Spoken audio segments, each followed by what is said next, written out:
15호 태풍 발생, 16호, 17호 줄줄이 태풍 발생.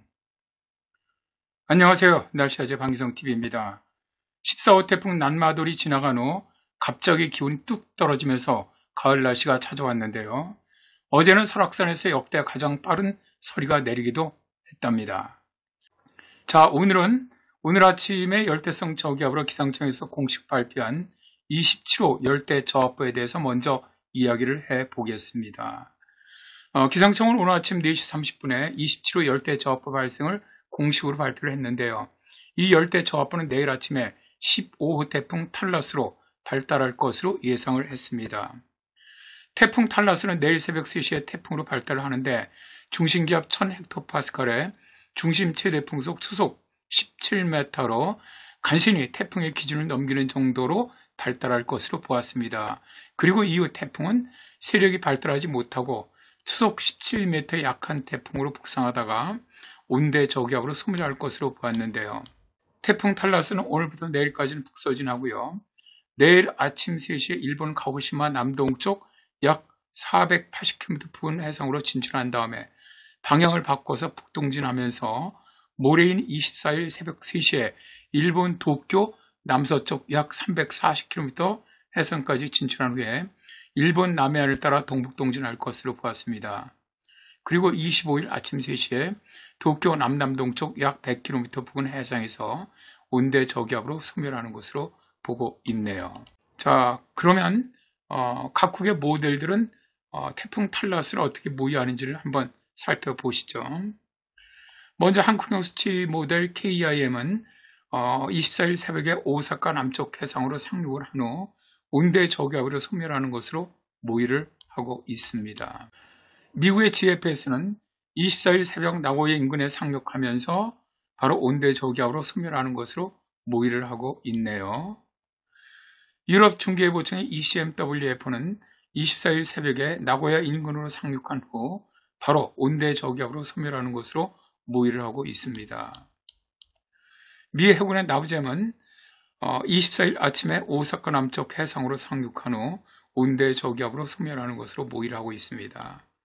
자, 4개의 모델 예측을 보면 24일 새벽에 일본 해안으로 상륙하는 것으로 보고 있는데 한국의 킴과 미 해군의 나부잼은 가장 서쪽인 오사카 남쪽 해상으로 상륙하는 것으로 미국의 GFS와 유럽의 ECMWF는 약간 동쪽인 나고야 인근으로 상륙하는 것으로 모의를 하고 있습니다.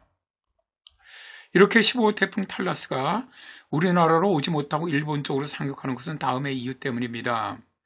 자, 오늘 아침 5km 상공의 바람 흐름을 묘사한 일기도인데요. 우리나라 북서쪽에서는 차가운 공기가 남하고 있고 태풍 탈라스가 5km 지향률을 따라 이동을 하고 있는데 현재 탈라스 우측의 바람 흐름이 휘어져 검은색 실선처럼 일본 남해안 쪽으로 향하고 있지요. 태풍은 대개 지향률을 따라 이동하는 성질을 가지고 있기 때문에 일본으로 갈 수밖에 없는 겁니다.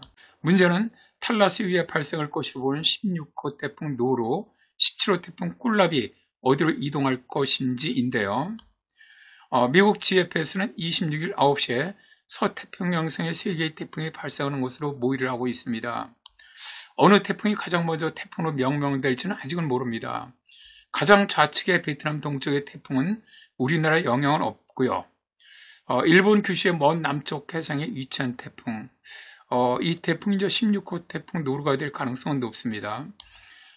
이 노루의 이동은 가장 우측의 먼 동쪽 해상에 위치한 태풍과의 간섭이 있다면 진로가 아주 매우 유동적일 수 있다고 봅니다. 한국의 킴은 24일 아침에 서태평양성의 열대성 저기압 3개가 발생하는 것으로 모의를 하고 있는데요.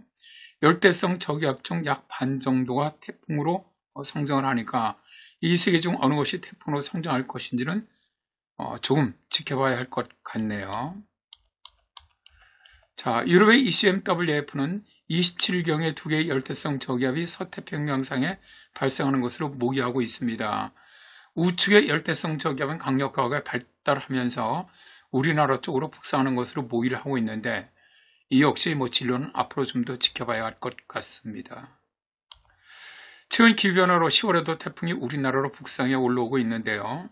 기억에도 생생한 2016년 태풍 차바와 2019년 태풍 미탁은 엄청난 피해를 주었었죠. 2010년 태풍 차반은 강력한 바람과 많은 비로 10월에 우리나라의 피해가 아주 매우 컸는데요. 사망자 7명, 실종자 3명, 피해 총액 약 2,150억 원의 피해를 주었고요.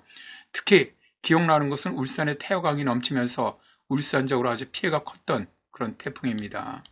2019년 태풍 미탁은 10월 태풍으로 남부지방을 관통한 태풍으로 바람보다는 이 물태풍, 그러니까 물폭탄을 뿌리면서 아주 피해가 매우 컸던 태풍입니다.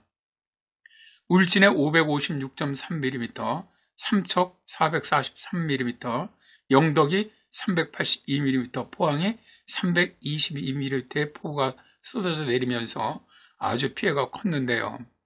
사망자가 12명, 부상자가 8명, 실종자가 2명, 피해 총액이 약 1,113억 원의 피해가 있었던 태풍입니다. 기변으로 이젠 멀지 않은 미래에도 11월 태풍을 정말 이제 볼 날이 있을 것 같은데요. 지금으로서는 10월 태풍 가능성이 있음을 좀 아시고 미리미리 대비를 해서 피해가 없도록 해야 할 것 같습니다. 감사합니다.